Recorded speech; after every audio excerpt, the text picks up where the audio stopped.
इंदिरा जी आइए, देहरादून से आई हैं स्पेशली आपसे मिलने के लिए, आप सबको मोटिवेट करने के लिए, जो भी मुझे सुन रहे हैं देख रहे हैं। नमस्कार, बैठिए बैठिए, अच्छा खड़े हो गए। तो इनका आने का सिर्फ यही मकसद है कि ये आपको बताएं अपनी स्टोरी, और अपनी स्टोरी के माध्यम से आपको ये समझाएं। तो मैं आपको 1 मिनट में समझाने की कोशिश करता हूं। इसको पकड़ना पड़ेगा सर। अब मान लीजिए जो मेमोग्राम होता है वो क्या होता है, बोलते हैं कि आप जो लेडीज अगर सुन रही हैं या देख रही हैं कि कभी कभी 40% महिला 40 साल के बाद उनके थोड़े बहुत गांठें होती हैं, दैट इज नॉर्मल। लेकिन कुछ लोग ऐसे हैं जो भ्रमित होकर अरे गांठें हैं, डॉक्टर को दिखा लेते हैं, बात बात पे डॉक्टर को दिखा लेते हैं। डॉक्टर बोलेगा कि मेमोग्राम करके देख लेते हैं। मेमोग्राम लगता है पता नहीं कोई ग्राम, जैसे सेंटीग्राम होता है या किलोग्राम होता है, मेमोग्राम पे कुछ होगा। वो ये नहीं जानते कि मेमोग्राम कैंसर बनाता है। मेमोग्राम क्या होता है मैं आपको समझा देता हूँ। मान लो ये ऑरेंज है, इसको अगर कई बार आप सब्जी बाजार में जाते हैं और बोलते हैं कि भाई देखना जरा ये ठीक है कि नहीं, आप दबाने की कोशिश करते हैं, तो सब्जी वाला क्या बोलता है, दूर रखो, इसको दबाओ मत। उसे पता है इसको अगर दबा देंगे, ऐसे अगर दबाएंगे तो क्या होगा, ये जल्दी सड़ जाएगा। ठीक उसी तरह से मेमोग्राम में 2 प्लेटें होती हैं, उस प्लेटों से ब्रेस्ट को ऐसे दबाते 22 kg के वेट से कि अंदर के सेल्स टूटने लगते हैं। याद रखिए, जब सेल टूट जाते हैं, कैंसर का जो मेडिकल डेफिनेशन है, कैंसर कोई अलग बीमारी की कैटेगरी में नहीं है, उसका डेफिनेशन है wound healing process which never stops. Wound healing process which never stops, that is cancer. आपको कोई जख्म हो गया तो जख्म भरेगा, उसके बाद जख्म भरने का प्रोसेस बॉडी खुद ही रोक देगा, और अगर बॉडी खुद नहीं रोकता है, इसी को कैंसर कहते हैं। तो जब बार बार मेमोग्राम करेंगे और बायोप्सी करेंगे एक ही पेशेंट पे, तो बॉडी सोचता है इसको ये बार बार जख्मी हो रहा है, तो मैं जख्म भरने का प्रोसेस कभी खत्म ही नहीं करूंगा, दैट इज कैंसर, राइट। जब बायोप्सी करते हैं तो क्या होता है, तो मान लो मैं इस संतरे का बायोप्सी करना चाहता हूं, तो बायोप्सी मीन्स कि इसका एक टुकड़ा लेता हूं मैं, कि देखूं जरा इसमें क्या है। अब जब मैंने टुकड़ा ले लिया तो मैंने इसको जख्मी बना दिया। अब जरा सोचिए, ये 2 संतरे हैं, इनमें से कौन सा जल्दी सड़ेगा? जाहिर सी बात है जिसको मैंने जख्मी किया वो जल्दी सड़ जाएगा, बदबू आ जाएगी। बस यही है कैंसर। तो इंदिरा जी की जो कहानी है, थोड़ी बहुत आप अपनी जुबानी बताएं। नमस्कार जी, मैं इंदिरा बोल रही हूँ, देहरादून से आई हूँ। 19 फरवरी मैं अपनी बहू से बात की कि बेटा मेरे ना थोड़ी लेफ्ट साइड में मेरे गांठ महसूस हो रही है। तो उसने कहा चलो मम्मी हम डॉक्टर के दिखा के आते हैं, भाई देखते हैं क्या बताते हैं।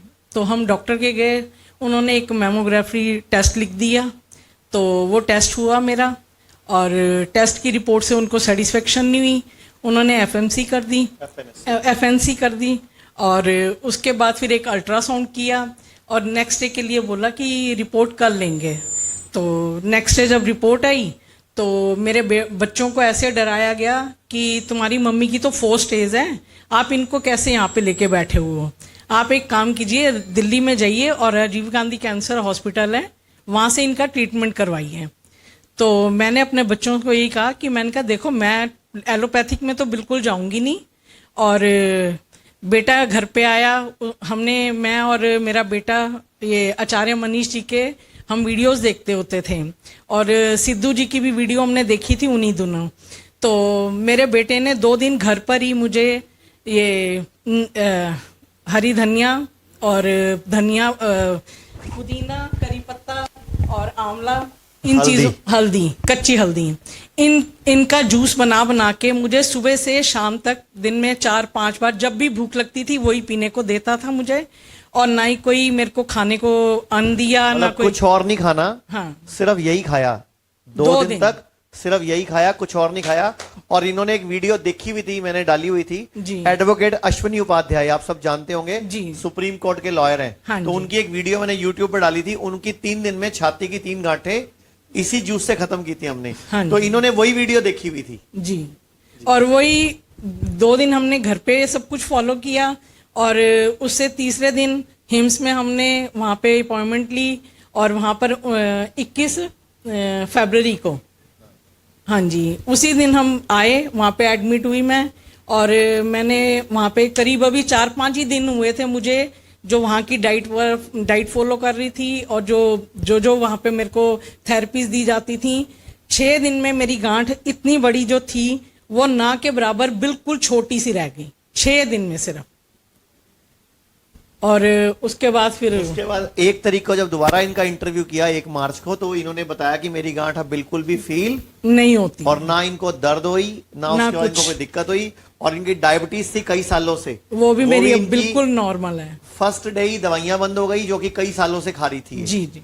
और उसके 8-9 अलावा साल। 8-9 साल से गोली खा रहे थे, हाँ वो भी जी। बंद हो गई।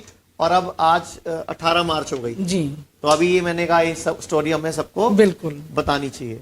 मैं बहुत बहुत शुक्राना करती हूँ आचार्य मनीष जी का और बीआरसी जी का।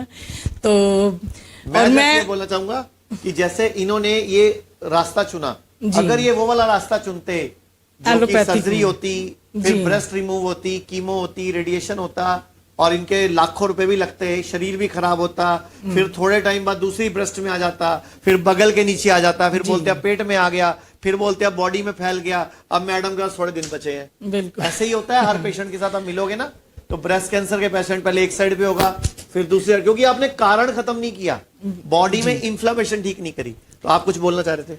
मैं बिल्कुल अब इस समय फिट हूँ और घर का काम जितना मैं करती थी उससे ज्यादा घर आज काम कर रही हूँ और मैं बहुत बहुत शुक्राना करती हूँ आप सबका। धन्यवाद, थैंक यू, थैंक यू। अगर आप diabetes, hypertension, heart disease, cancer, chronic kidney disease, liver failure etcetera से परेशान हैं और पूरी तरह से दोबारा स्वस्थ होना चाहते हैं, by correcting your body clock, by correcting your circadian rhythm, contact कीजिए अपने ही शहर में the nearest doctor BRC clinic और डॉक्टर BRC हॉस्पिटल।